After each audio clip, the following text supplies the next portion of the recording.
여러분 때문에 행복합니다. 예, 바로 지난 시간 이야기 볼게요.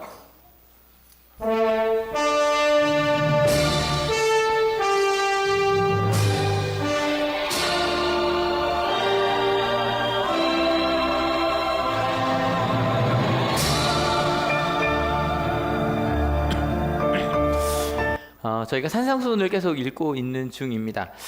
근데 이게 제가 산상수훈을 지난주에 가르침이라고 말씀을 드렸고요. 저희가 앞으로 꽤 오래 보게 될 텐데, 가르침이라는 좀 제목으로 저희가 계속 나누려고 합니다. 여러분들 가르침이니까 잘 배우고 계십니까? 한번 여쭤볼게요. 난 잘 배우고 있다. 좀 아닌 것 같다. 생각하셨나요? 근데 이걸 여쭤보고 나니까 제 스스로 저에게 묻게 되더라고요. 저는 그러면 잘 전하고 있나? OX 하지 마세요. 근데 저희가 가끔 가르친다라고 이야기할 때 네 가지 측면이 있다고 말씀을 드렸어요. 알고 있는 경우는 나 저거 알아. 또 똑같은 얘기네 라고 하든지, 아니면 그래 내가 아는 얘기야 하든지, 아니 모르는 경우는 무슨 얘기래? 혹은 잘못 알고 있는 경우는 오히려 좀 마음에 거부감이 있어요. 왜 저렇게 얘기하지? 그거 아닌데. 근데 요 세 가지 말고 새로운 거 하나 말씀을 드렸는데, 뭐를 높인다? 가르침이란 건 안목을 높이는 거다. 그래서 안목을 높인다라고 얘기할 때 이렇게 표현해 보면 어떨까? 좀 넓어지는 거죠, 그죠? 그리고 좀 깊어지는 거예요. 이게 제가 여러분 알고 계세요, 모르고 계세요라고 물을 때는, 그러니까 저희는 지금까지 OX밖에 없었어요. 알면 O, 틀리면 X. 실은 잘못 알고 있는 것도 X잖아요, 그죠? 그러니까 저도 이 틀 안에 좀 갇혀 있더라고요. 알고 있는가 모르고 있는가. 근데 이거를 좀 안목이 높아지고 넓어지고 깊어진다는 측면으로 보면 팔복이 조금 다르게 읽혀요. 예를 들어서 제가 팔복이라는 것도 저희 그 집사시험, 권사시험에 항상 나오는 문제거든요. 맨날 똑같은 문제 냈는데, 팔복하면 항상 그 성역 퀴즈에 맨날 나왔어요. 맨날 나와서 뭐 마음이 가난한 자는 뭐냐서 가부터 쭉 있고, 이제 이게 연결하는 거죠. 올해도 똑같이 문제 나올 거예요. 근데 그래서 마음이 가난한 자는 하늘나라를 소유한다. 이걸 알아요. 그러면 아는 걸까요? 그게 뭔지를 연결시키면 아는 걸까요? 이런 객관식 아니면 저희가 생각하는 건 가로 채우기거든요, 그죠? 가로를 채우고. 근데 걱정하지 않으셔도 되는 건 한올교회 그 직분 시험은 항상 가로 채우기인데 거의 답을 알려주시고 가는 거니까. 그래서 저희는 대부분, 심지어는 대입 시험까지도 이렇게 OMR 카드로 답을 쓸 수 있어요. 근데 이번에 이거 검색하다 보니까 재밌는 것도 있대요. OMR 카드인데 컨닝 방지용 OMR 카드가 있대요. 이게 왜 컨닝 방지용인지 아시겠죠? 위에 거는 몇 번에 칠해졌는지가 보이지 않아요. 근데 저거는 시력이 좋아야 될 것 같긴 한데, 근데 아래처럼 돼 있으면 칠해도 별로 티가 안 나니까 뭐 성적 방지용이래요. 근데 이렇게 대학교 입학 시험까지도 저희는 오지선다를 하거든요. 객관식 시험을 보거든요. 근데 제가 이번 요거 때문에 이것저것 좀 알아보고 또 교육학에서 배우다가 들은 건데, OECD 국가라면 기본적으로 잘 사는 나라들이죠. 여기서 문제 하나. 현재 OECD 국가가 몇 개일까요? 자신 있게 얘기할 수 있는 분. 이게 계속 생기고 있기 때문에 지난달 기준 36개입니다. 36개밖에 안 되고요. 근데 여기 OECD 국가라면 기본적으로 경제적으로 같이 협력하거나 발전할 수 있는 것에 대해서 같이 회의할 수 있는 기구이기 때문에 중국도 안 들어가 있고요.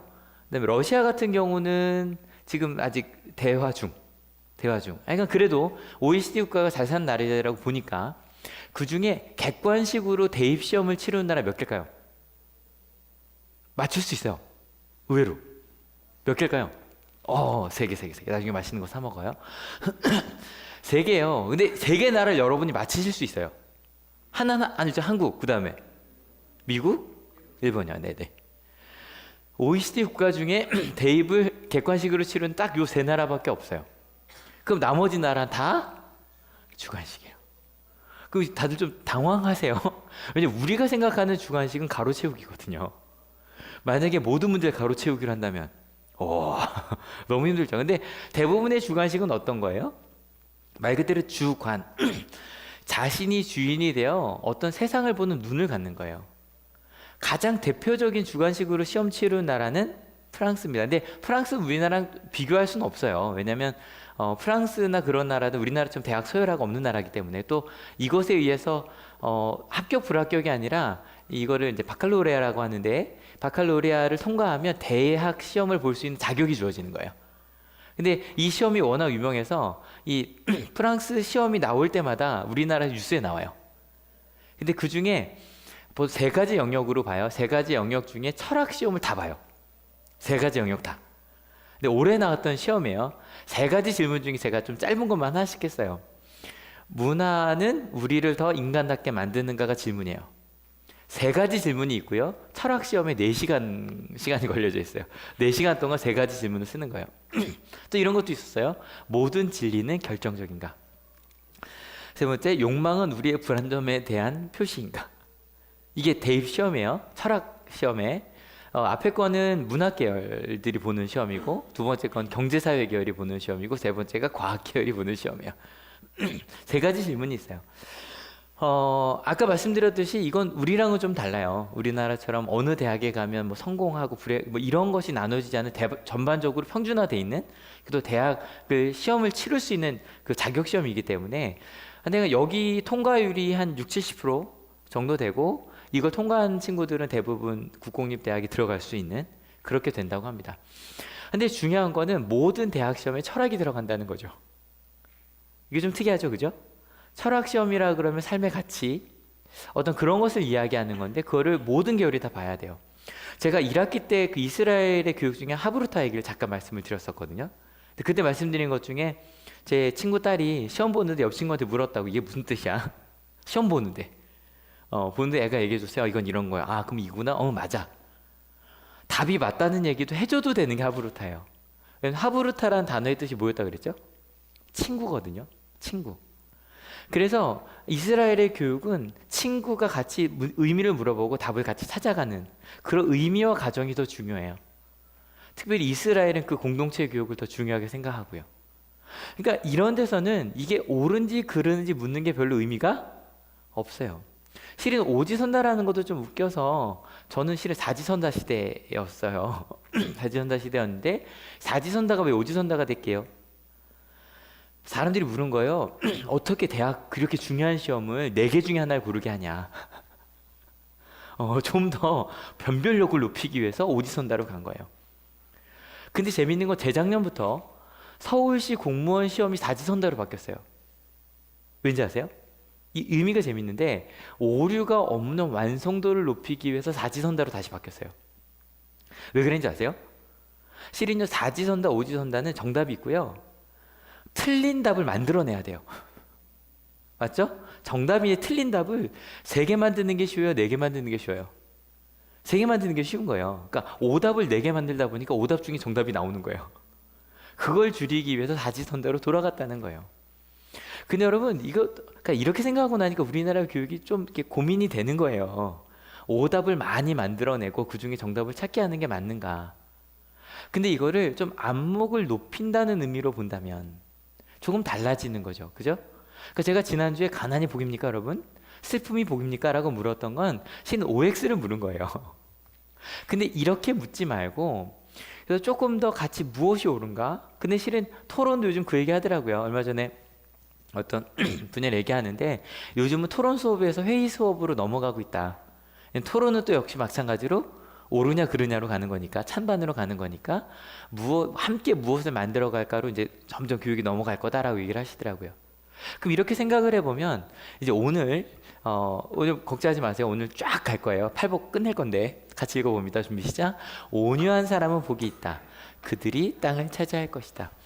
오늘은 계속 얘기할 때마다 깜짝깜짝 놀라실 건데 놀라지 말고 보세요. 온유 집사님이 계셔서. 근데 이 온유라는 단어의 뜻 그냥 우리나라 말로는 따뜻할 온에 부드러울 유예요. 그래서 성품적으로 온화하고 부드러운 게 온유한 거예요. 실제로 언어로도 그 언어로도 프라리스라고 하는 단어 자체가 온유한이라고 일단 번역이 되고요. 두 번째 번역이 실은 겸손한이에요. 그래서 제가 기억하기로 표준세 번역으로 지금 저희가 표준세 번역 개정판을 보고 있는 건데 표준세 번역일 때 이걸 아마 겸손한으로 번역했던 걸로 기억을 하거든요. 그리고 실제로 공동번역 개정에서도 겸손한이라고 번역을 해 다시 온유한으로 넘어갔어요.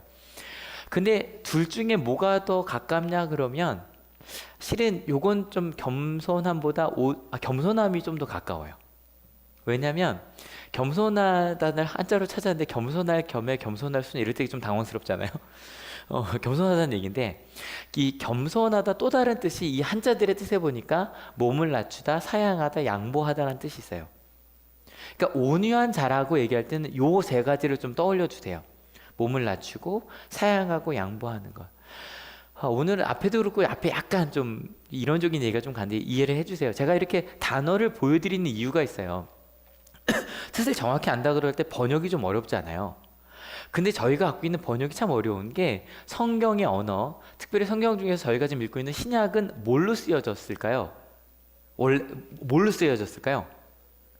저희가 항상 무슨 말로 읽겠습니다라고 제가 얘기를 하죠? 헬라어. 헬라어는 다 그리기야. 그러니까 그리스 말이에요. 그리스 말. 고대 그리스어예요. 왜냐하면 그리스어가 헬라어가 그 당시에 동서양을 통틀어 공용어였어요. 이게 재밌는 게 그 당시에 로마가 점령하고 로마의 말은 라틴어거든요. 여기까지 지금 너무 복잡해지는데 실은 그래서 그리스어 다음에 라틴어가 붙잡아서 라틴어로요. 뉴턴이 자기의 그 중력 이론을 쓴 그것도 라틴어로 쓰여졌어요. 17세기, 18세기까지도 라틴어로 토론을 했다고 하니까요.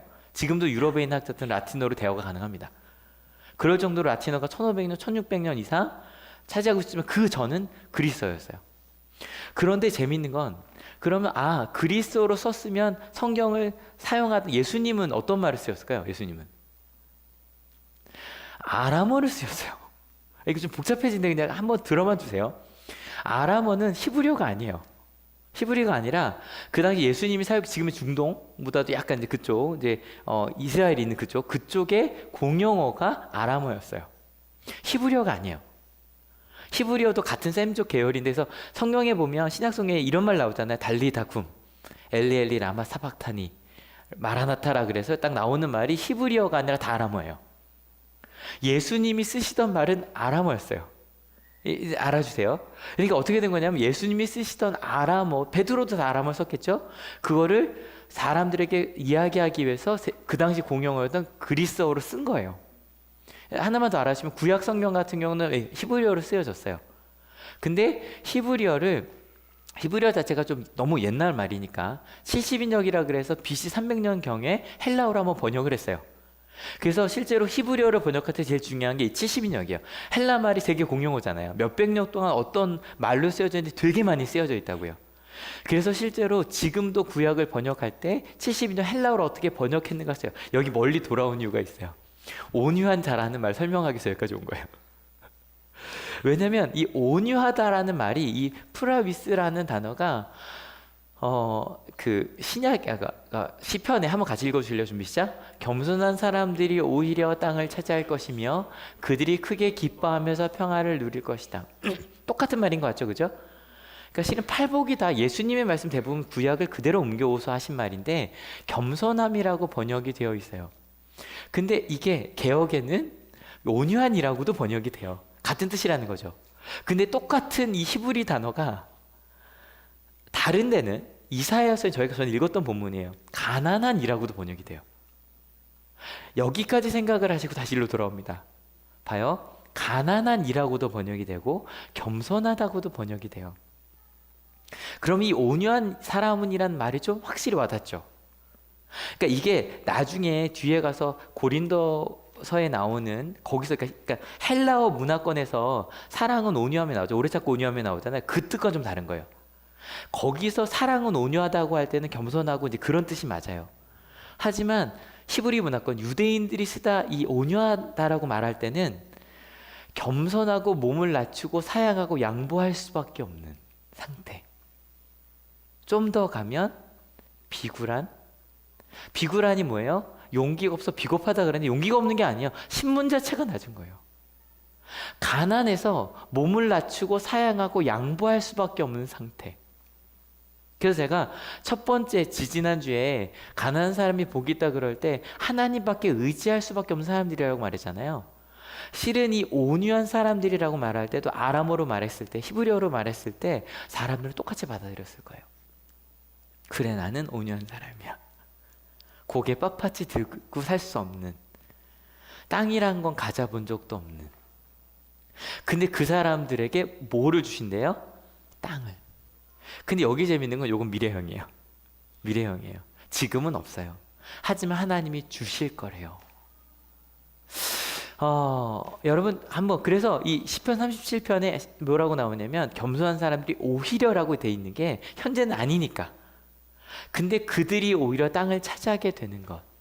땅이 없는 사람, 지금으로 보면 집이 없는 사람, 아파트가 없는 사람, 직업이 없는 사람, 그 사람들이 땅을 차지하게 될 거라고 이야기를 하는 거예요. 이게 얼마나 큰 위로의 말씀이에요. 그래서 제가 가끔 그 말 하지 말아야겠다 생각했던 게, 저 어릴 때 여러분 하나님 나라 가면 아파트가 있고 막 이 얘기를 할 때 왜 아파트 얘기하자고 생각했는데 좀 이해가 됐어요. 6, 70년대 아파트에 들어갈 수 없었거든요. 우리가 대부분. 이해가 되시죠? 그래서 하나님 나라 아파트입니다라고 말할 때 이해가 됐던 거, 이렇게 받아들여진 거예요. 지금 내가 살 곳이 없지만 하나님 나라엔 있구나. 이 정도로 된다면 맞는 말인 것 같아요. 근데 이 말을 이스라엘에서 한다는 게 웃긴 거예요. 왜냐면 이스라엘 사람들이 원래 땅이 없었거든요. 땅이 없던 이들이 젖과 꿀이 흐른 땅에 들어가서 12지파로 땅을 나눠 가졌다고요.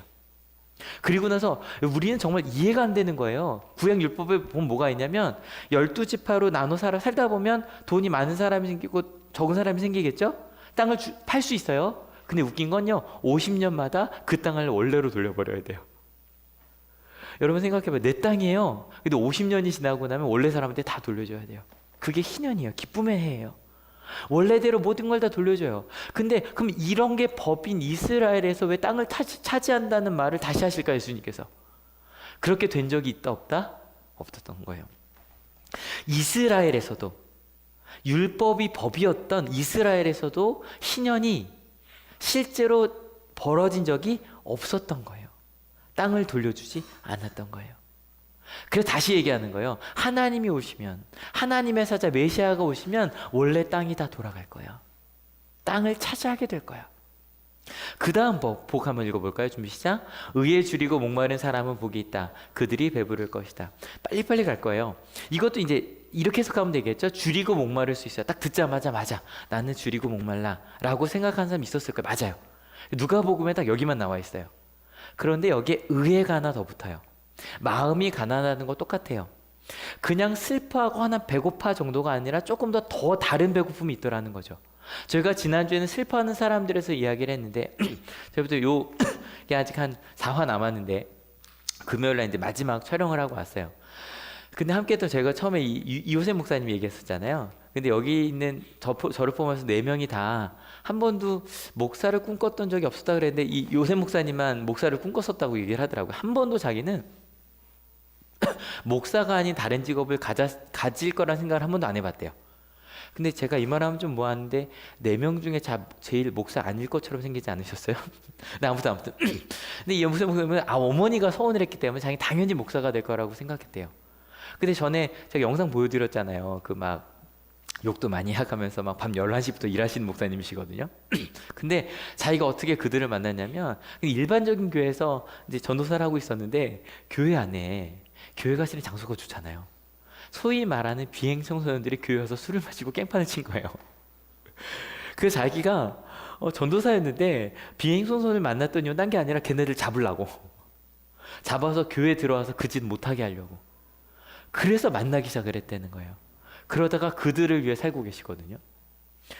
이 제일 왼쪽에 있는 목사님은 나도훈 목사님이라고 물어봤어요. 이름 바꾼 거냐고. 아니라고. 처음부터 이름이 도움이에요. 목사님 아들이에요. 그래서 어머니가 놓은 도움이 되라는 뜻으로 이제 지으셨나 봐요. 근데 자기는 고등학교 다닐 전주 출신인데 전주에서 교회가 좀 기독교가 좀 잘 돼 있는 교회 학교들이 있었대요. 그래서 기도 모임이 있었고 그게 너무너무 좋았대요. 그 자기가 제대하고 나서 지금도 그런 기도 모임이 있나 그러고 내려가 본 거예요. 내려가 봤는데 거의 없어졌더래요. 그래서 야, 우리 기도 모임 다시 한번 만들어 보자 그러면서 지금은 전국에 있는 학교에서 기도 모임을 만들고 계시거든요. 그리고 여기 이쪽에 계신 이분은 의정부로 갔는데 개척을 하고 나니까 아무도 없잖아요. 근데 이분이 어릴 때부터 요즘 아이들 말 덕후라고 그러잖아요. 게임도 좋아하고 뭐 그런 사람, 그런 친구예요. 그래서 이제 게임도 하고 이제 집에 교회라고 만들어 놨는데 아무도 없잖아요. 그래서 자기가 좋아하는 게임기 갖다 놓고 있었던 거예요. 근데 애들이 지나가다가 아무도 교회 없으니까 지나가다가 니들 들어서 놀다가 그러고 이제 애들을 초등학교도 이렇게 부른 거죠. 불렀는데 애들은 좋죠. 왜? 게임기가 있으니까. 그래서 목사님이랑 같이 게임하고 하다 보니까 야 우리 교회 게임기 있어. 그럼 애들이 막 모이기 시작하고 걔네들이랑 같이 있다가 지금은 많은 실은 의정부에서 힘들었던 아이들이 많이 모이는 그런 교회가 됐거든요. 그래서 이분들이 그냥 그러다가 양떼 커뮤니티라고 그런 아이들을, 그러니까 양떼 커뮤니티가 되게 재밌는 게 속이 나눠져 있는데요. 그 그룹이 다 자기들은 모른대요. 근데 다 이유가 있대요. 이 그룹은 미혼모 그룹, 이 그룹은 뭐 예를 들어서 뭐 폭력했던 그룹, 뭐 이 그룹 마약했던 그룹, 이렇게 다 이렇게 그룹을 나눠놔서 그 속회가 조직될 정도로 그렇게 진행하고 있대요. 이 친구 전 세계래네요. 지금 전 세계 다니기도 하는데 전국을 돌아다니며 함께 기도하는 모임을 만들고 있고 하늘생교회라고 교회를 아름답게 만들고 있어요. 저희가 한 2주 동안 나눴던 명성희 목사님도 기억하시죠? 그냥 걸어가다가 트럭 밑에 청소년 하나 자고 있는 거예요. 야, 너 우리 집 가서 자자. 그걸로 시작해서 세품화라고 하는 공동체가 만들어졌고 심지어 본드 중독 그거를 해결하기 위해서 법까지 바꾸는 그런, 심지어 지금 이제 학교랑 많이 역할을 하고 계신데 실은 줄이고 목말라요, 많은 친구들이. 근데 그게 저희가 슬픔의 범위가 넓어진다 그랬잖아요. 그랬던 것처럼 의에 줄이고 목마른 사람들도 있는 거예요. 그게 뭐든 상관없어요. 어떤 안목이든 상관없어요. 그게 무엇이든 어떻게 될 거래요? 배부르게 될 거래요. 충만하게 될 거래요. 채워지게 될 거래요. 저희 지금 4가지 복이 있다는 선언을 나눠봤어요. 한번 해볼게요. 첫 번째, 복이 있다. 뭐 하는 사람들은? 뭐가 가난한 사람들? 마음이 가난한 사람들. 두 번째는 슬퍼하는 사람들. 세 번째는 온유한 사람들. 네 번째는 의에 줄이고 목마른 사람들. 근데 여기까지 4가지를 보니까 거의 다 내 마음의 상태예요. 맞죠? 내가 가난하고 울고 있고 마음이 아프고 혹은 지금 어려움 중에 있어요. 여기서 끝이 아니겠죠. 그래서 그 5번째 복이 나옵니다. 같이 읽어볼게요. 자비한 사람은 복이 있다. 하나님이 그들을 자비롭게 대하실 것이다. 5번째, 이 자비라는 말은 말 그대로 사랑할 자의 슬플인데 사랑하는 것만이 아니라 긍정적인 사랑만이 아니라 같이 아파하는 것도 자비예요. 근데 이 자비라고 할 때 저희가 좀 오해하는 게 있어요. 이게 원래 성경이라고 옛날 성경에는 뭐라고 돼 있죠? 개역에는 자비란 말고 딴 말, 좀 어려운 말 돼 있었죠. 긍휼이 여기는 사람은. 요것도 좀 요게 또 번역에 가까워요, 실은. 왜냐하면 긍휼이라는 말은 불쌍히 여기는 것 정도가 아니라 마음만이 아니라 구휼하는 거, 실제로 행동하는 걸 포함하거든요. 근데 이 자비하다라고 할 때 여기 가난한 사람에게 은혜를 베푸는 사람은 복이 있는 사람이다. 잠언의 말씀이 똑같죠. 이 은혜를 베푸는 사람이라는 것도 실제로 원래 번역으로 하면 불쌍히 여기는 사람이라고도 번역이 돼요. 이제 저는 이렇게 번역하게 된 현실이 좀 마음이 아프긴 해요. 원래 번역하면 불쌍히 여기는 사람이라는 게 직역에 가깝거든요. 근데 왜 새 번역에서 은혜를 베푸는 사람은 이라고 번역을 했을까요? 왜? 절대 불쌍히 여기는 사람은 마음만 있어도 행동도 해야 돼요? 행동도 해야 돼요.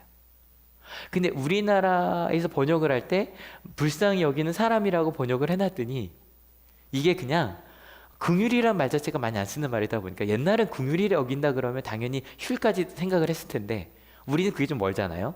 그랬더니 은혜를 베풀거나 실제로 행동한다는 생각이 자꾸 빠지는 거예요, 교회에서. 그래서 지금으로 볼 때 번역하면 은혜를 베푸는 사람이라고 번역하는 것이 더 정확한 거죠. 여러분 생각해 봅시다. 복이 있는 사람들, 마음이 가난해요, 슬퍼해요, 온유해요, 의에 줄이고 목마르고 있어요.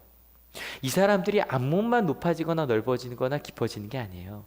그런 안목을 갖게 되면 모두 바뀌어요? 삶도 바뀌게 돼요. 뭔가 마음에 안 들고 바뀌어야 돼요. 내가 더 이상 괜찮지 않아요. 회개하여라. 하나님의 기준으로 네 삶이 옳은 걸 물었잖아요. 근데 바꾸고 싶은데 혼자 바꾸는 게 쉽다 어렵다? 어렵다. 그래서 사람들이 뭘 찾게 되냐면 함께 할 사람들을 찾아요. 함께 나를 도와줄 사람부터 시작해서 함께 세상을 바꿔갈 사람들을 찾아요. 실은 가정이 그러한 공동체가 돼야 되고 교회가 그런 공동체가 돼야 돼요. 그렇게 연대하는 사람들이 함께 하나님의 나라를 꿈꾸며 가는 거예요. 그래서 여러분 이 5번째 그 복에서 보면 자비한 사람은 복이다 하나님이 그들을 자비롭게 대하실 것이다 라고 돼 있잖아요. 근데 지난주 말씀 들으시면 이제 아실 거예요. 2번째 줄에 보니까 주어가 뭐로 돼 있어요? 하나님이. 이거 뭘까요? 지난주에 얘기했던 신적 수동형이에요. 그래서 원래 번역에 저희 개역 버전에 어떻게 번역이 되어 있냐면 긍휼히 여긴 사람 복이 있나니 그들이 긍휼히 여김을 받을 것이며 아마 이렇게 되어 있을 거예요. 근데 아마 지금 번역한다면 자비한 사람 복이 있다. 그들이 자비롭게 대함을 받을 것이다. 뭐 이렇게 해야 돼야 되는데 이게 신적 수동형이라는 것 자체가 하나님을 강조하기 위한 거. 하나님을 쓸 수 없기 때문에. 여러분 생각해 봐요. 많은 사람들에게 내가 사랑을 나눠요. 근데 그렇게 사랑을 나누다 보니까 어떻게 돼요? 하나님이 나를 또 그렇게 강조해서 여겨주시더라는 거예요. 다른 사람이 아니요. 하나님께서. 여러분 저희가 지난주에 손으로 묵상하면서 신명기 읽었잖아요.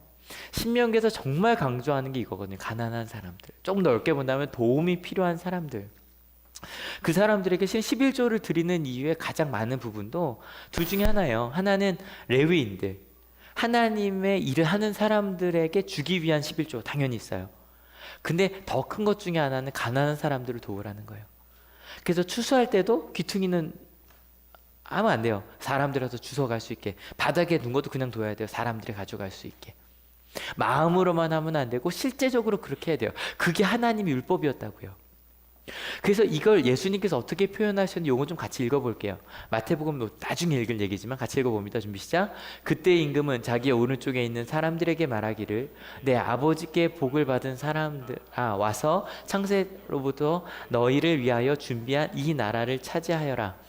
너희는 내가 줄일 때에 내게 먹을 것을 주었고 목마를 때에 마실 것을 주었으며 나그네로 있을 때에 영접하였고 헐벗었을 때 입을 것을 주었고 병들어 있을 때에 돌보아 주었고 감옥에 갇혀 있을 때에 찾아 주었다 할 것이다. 마지막 때 다 오른쪽 이쪽 나눠놓고 나서 오른쪽 사람이 이렇게 말했더니 그 사람들이 말해요. 저희가 언제요?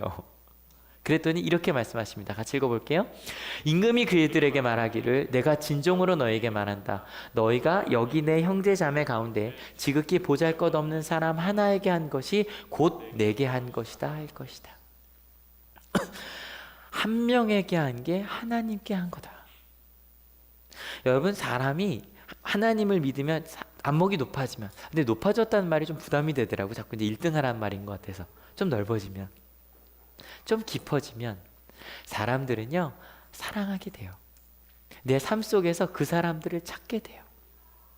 근데 오해하지 마세요. 이게 단지 교회에서 봉사하고 선교하는 그 정도가 아니에요. 왜냐하면 저희가 지금까지 이 얘기를 많이 들어왔기 때문에 어떤 얘기냐면 봉사하면 복 받는다는 얘기로 많이 이게 잘못 갔단 말이에요. 그래서 7번 4번, 6번째 복이 이렇게 나와요. 같이 읽어볼게요. 마음이 깨끗한 사람은 복이 있다. 그들이 하나님을 볼 것이다. 왜 6번째 복이 이건지가 좀 닿으실 거예요. 마음이 깨끗하다는 건 다른 거 아니에요. 복 받으려고 천국 가려고 봉사하는 거 아니에요. 안목이 높아지다 보니까 넓어지다 보니까 주변이 보이다 보니까 그 이해가 깊어지다 보니까 하나님의 나라를 꿈꾸니까 저절로 그렇게 살 수밖에 없어요. 그게 더 행복하다는 걸 알아요. 제가 존경하는 분 중에 한 분의 그 옛날에 아마 혹시 나태범달이라고 찬미천 아시는 분들은 그 선교사님이라고 하죠. 근데 그분이 쓰신 거에 자기 아들이 막 친구들이랑 싸우는데 욕하지 말라 그랬더니 막 욕이 좀 세지. 거기가 대구거든요. 대구죠. 이게 욕이 강하잖아요. 근데 욕이 강하면 아이들이 막 이렇게 센 언어만으로도 이렇게 좀 주눅이 든단 말이에요. 근데 욕을 하지 말할 때 얘가 너무 속상한 거예요. 말싸움을 잘 말이 안 되니까 사랑하라 그러니까. 그래서 아빠가 알려줬대요. 아들이 노아한테 그럼 누가 너한테 욕하면 이렇게 욕을 해 너는 어떻게 해요? 그랬더니 야 이 복받을 사람아 그렇게. 이게 약간 이렇게 대구 말로 하면 이렇게 아무 좀 강하더라고요 그 말이. 그래서 하여튼 갑자기 애들이 싸우는데 야 이 복 받을 사람아 그랬더니 처음 들어본 욕이잖아요. 갑자기 애들이 막 주눅이 들고 자기가 이겼다고 좋았다고 왔다고.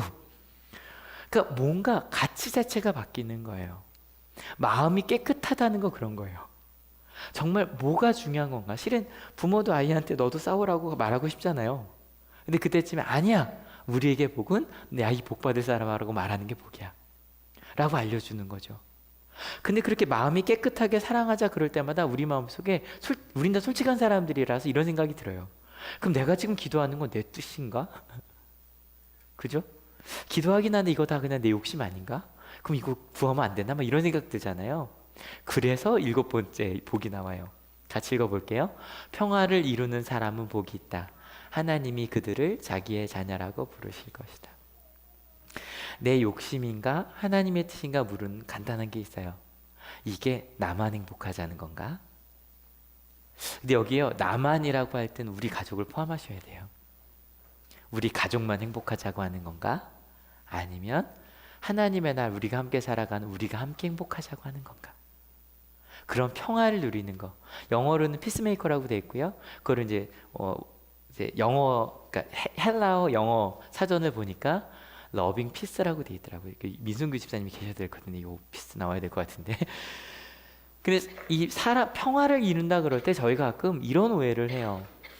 평화를 위해서 힘을 가져야 되는 것이 아닌가. 그죠? 저는 분명히 힘이 있어야 평화로울 수도 있을 것 같아요. 근데 여러분 오해하지 마세요. 가끔 힘이 있어야 평화롭다라고 이야기할 때는 가끔 그 평화는 내 분노를 표출하기 위해서 내 욕심을 표출하기 위해서 나올 확률이 꽤 커요. 실은 저희 마태복음에 평화란 단어가 많이 나올 거거든요. 그때마다 꼭 기억해 주세요. 성경에서 말하는 평화는 힘으로 이루는 평화가 절대 아니에요. 예수님의 평화는 사랑에 의한 평화예요. 십자가를 통한 평화예요. 그래서 그래야만 그렇게 힘으로 이룬 평화는 누구나 뭐 고개 끄덕이시죠. 그렇게 힘이 센데 당연하지. 그렇게 돈이 많은데 그렇게 똑똑했는데. 근데 사랑으로 평화를 이뤄야만 하나님이 그들을 자기의 자녀라고 부르실 것이요. 또 주어가 뭐 누구예요? 하나님이 신적 수동태겠죠. 하나님의 자녀라고 하나님이 부르시는 거예요. 실은 저희 오늘 이 7복까지 7복이라니까 느낌이 좀 이상하긴 한데 8복은 다음 주에 할 거거든요. 7복까지만 딱 나눌 거예요. 8복은 한꺼번에 가버릴 거니까. 여러분 어떠세요? 오늘 실은 3번째부터 7번째까지 쭉 한꺼번에 훅 나눴는데 주관식적으로 여러분의 삶의 관점에서 이 복을 어떻게 판단하셨어요? 하나님의 나라의 가치로 여러분 복이 있는 분들이십니다. 믿으십니까? 이 가르침이 우리 마음 가운데 들어왔으면 좋겠어요. 그리고 매일마다 안목이 좀 높아지고 넓어지고 깊어지는 점검해 봅시다. 첫 번째, 마음이 가난한 사람이 복이에요. 믿으십니까? 하나님 나라가 이미 그들의 것이에요. 우리의 것이에요. 두 번째, 슬퍼하는 사람이 복이에요. 믿으십니까?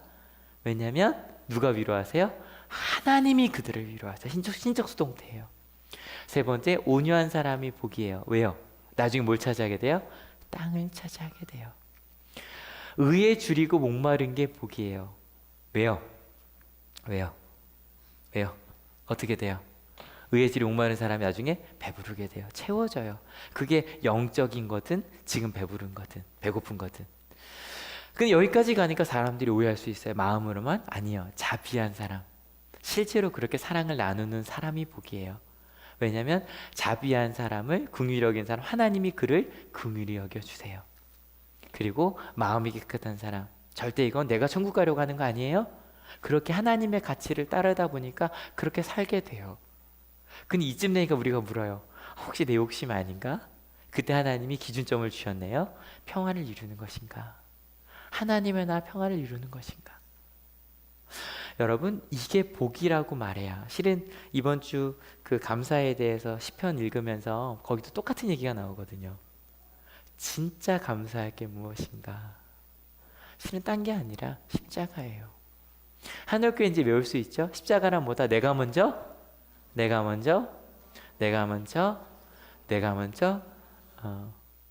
우리가 함께 그 길을 가는 것. 이번에 이 감사 말씀 전하면서 너무 좋았어요. 나는 전하면서 일단 간단하게는 그것부터 시작하더라고요. 감사할 일들 한번 생각해. 뭐 감사할 일도 있으세요? 오늘부터 이제 저희가 사랑하는 사람과 함께한 추수감사 예배 이제 광고 시작했잖아요. 사랑하는 사람과 함께 추수감사 예배를 왜 드리냐면 우리가 하나님한테 감사드리는 모습을 좀 같이 나누고 싶은 거예요. 하나님을 아직 모르니 우린 이런 감사를 드린다고. 처음에 아마 감사할 일들이 있을 거예요. 그죠? 감사할 만한 그런 일들을 그럼 어떻게 감사할 수 있는가? 근데 거기서 나오는 얘기가 좀 특이한 건 그냥 감사하는 것이 아니라 화목제, 함께 나눠 먹으라는 거예요. 여러분 이거 참 좋아요. 감사할 일 있을 때마다 함께 나눠 드세요. 감사할 일 있을 때마다. 그래서 한올교회 좋은 방법이 있어요. 한올교회 그 점심 이렇게 나오잖아요. 네, 한올교회 12만 원이면 아동부까지 같이 밥을 먹을 수 있거든요. 김밥 하잖아요. 감사할 일 있을 때 그냥 그렇게 감사원금 드리는 거 좋은데 같이 먹읍시다. 이것도 화목제물이에요. 우리 김밥 나눠 먹겠습니다. 다음 주는 저희 집에 쏠 거예요. 지안이 새돌이 되거든요. 그렇게 같이 그 되게 좋죠, 그죠? 감사하는 일 있을 때 같이 나눠 먹자. 너무 좋은 일이잖아요. 근데 조금 더 나산 목요일주부터 이런 얘기가 나오기 시작했어요. 감사한 일 우리가 생각하면 뭐 대학 합격하면 감사하겠죠. 그리고 뭐 결혼하고 아기 낳고 뭐 아이 뭐 두 돌 되고 세 돌 되고 감사한 일이겠죠. 근데 그런 긍정적인 느낌을 주는 일들만 감사하냐? 지금 정말 저 세종실이 난릴 거예요. 보지 않아도 뻔해요. 정말로 1살부터 4살까지 지금 8명 있나 지금 저기 애기들이 뭐 아마 제 얘기 듣고 있는 분들 안 계시죠? 지금 옆에서 그럴 거예요. 근데 여러분 아기 키워보시면 아시잖아요. 아기 키우는 거 긍정적인 느낌만 얻게 되죠? 설마요. 정말로요. 지금 저희가 쌍둥이가 지금 4쌍이 크고 있잖아요. 저희 교회에서. 쌍둥이가 4쌍이고요. 심지어 한 집은 3명이란 말이에요. 쌍둥이 포함해서. 셋을 키우고 계시다고요. 그래서 오늘 오시는데 보자마자 온데 전쟁이셨죠? 그때 이제 그 정도는 아니에요. 그러고 오셨거든요. 여러분 아이를 키우는 일은 긍정적인 것만 주지 절대 않아요. 근데 저희 뭐 요즘 행복학 많이 이야기할 때 행복이라는 게 긍정적인 느낌도 행복이지만 의미 있고 가치 있는 일을 하는 것도 행복한 거래요. 저희는 실은 지금까지 감사 예물 혹시 여러분 감사기도 언제 드리셨어요? 보통 이때 많이 드리잖아요. 그죠? 근데 저희가 이제부터 조금씩 이쪽으로 넘어갔으면 좋겠어요. 의미 있고 가치 있는 일을 하는 게 감사한 거구나, 행복한 거구나.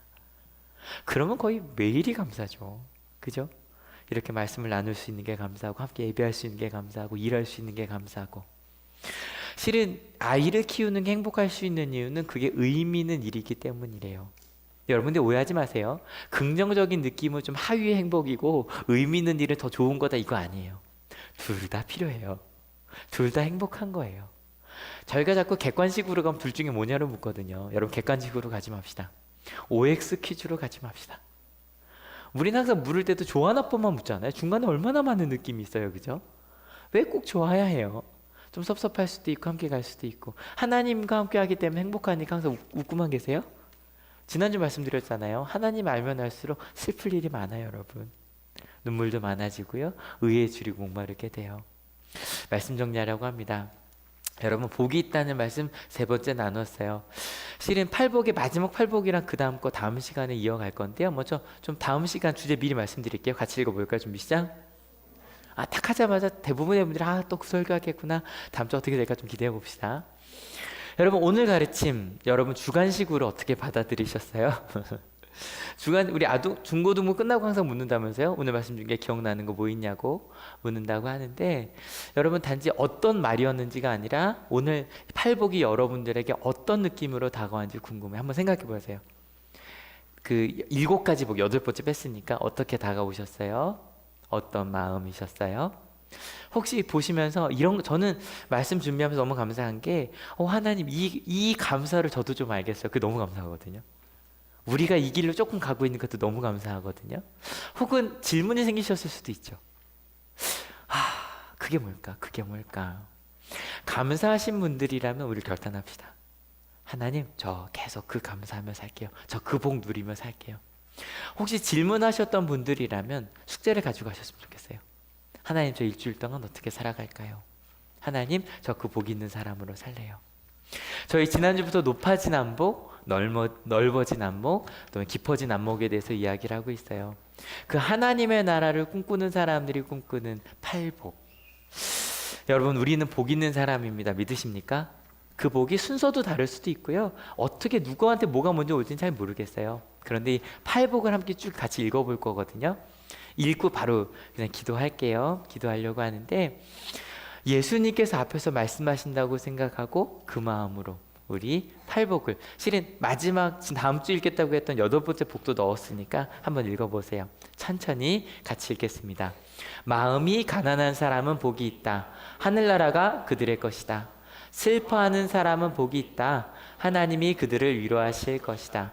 온유한 사람은 복이 있다. 그들이 땅을 차지할 것이다. 의에 줄이고 목마른 사람은 복이 있다. 그들이 배부를 것이다. 자비한 사람은 복이 있다. 하나님이 그들을 자비롭게 대하실 것이다. 마음이 깨끗한 사람은 복이 있다. 그들이 하나님을 볼 것이다. 평화를 이루는 사람은 복이 있다. 하나님이 그들을 자기의 자녀라고 부르실 것이다. 의를 위하여 박해를 받은 사람은 복이 있다. 하늘나라가 그들의 것이다. 저희 성찬을 나누기 전에 오늘이 또 세계 성찬 주일이에요. 전 세계에 있는 모든 그리스도인들이 신교 구교 따지지 않고 오늘은 다 같이 예배드리는 성찬식을 드리는 날이에요. 여러분, 성찬식 아시죠? 하나님 예수님의 그리스도의 살과 피를 나누는 거예요. 그게 복이에요. 여러분, 기도하실 때 하나님, 제가 이 8가지 복 중에 이런 것들을 깨달아 알아가고 있는 것 같다고 높아진 안목에 감사를 드립시다. 넓어진 안목에, 깊어진 안목에 감사를 드립시다. 그리고 혹시 질문이 생기셨다면 숙제를 가져가시고요. 감사한 마음이 있으시다면 우리 결단합시다. 그런 마음으로 하나님, 내가 이 가운데서 하나님의 복을 누리며 살겠노라고, 그 복을 알게 하시니 감사하다고, 그리고 그 복을 꿈꾸며 가겠노라고 같이 기도하기 원합니다. 같이 기도하시겠습니다. 하나님, 우리 가운데 참된 복이 무엇인지 알려주셔서 감사합니다. 이 시간 같이 성찬식을 나누려고 합니다. 참 기쁜 날입니다. 전 세계에 있는 모든 예수님을 그리스도로 고백하는 모든 종파들이 오늘 함께 성찬식을 나눕니다. 왜냐하면 우리는 예수님의 사랑과 그 십자가의 생명의 길을 믿는 그리스도인들이기 때문입니다. 저희가 모두 이 8가지 복을 복이라고 고백할 수 있어서 더 감사합니다. 그리고 그 복을 꿈꿀 수 있어서 감사합니다. 그 하나님의 축복 가운데 살아내는 우리 하늘교회 될 수 있도록 주님 인도하여 주시옵소서. 감사합니다. 예수 그리스도 이름으로 기도했습니다. 아멘.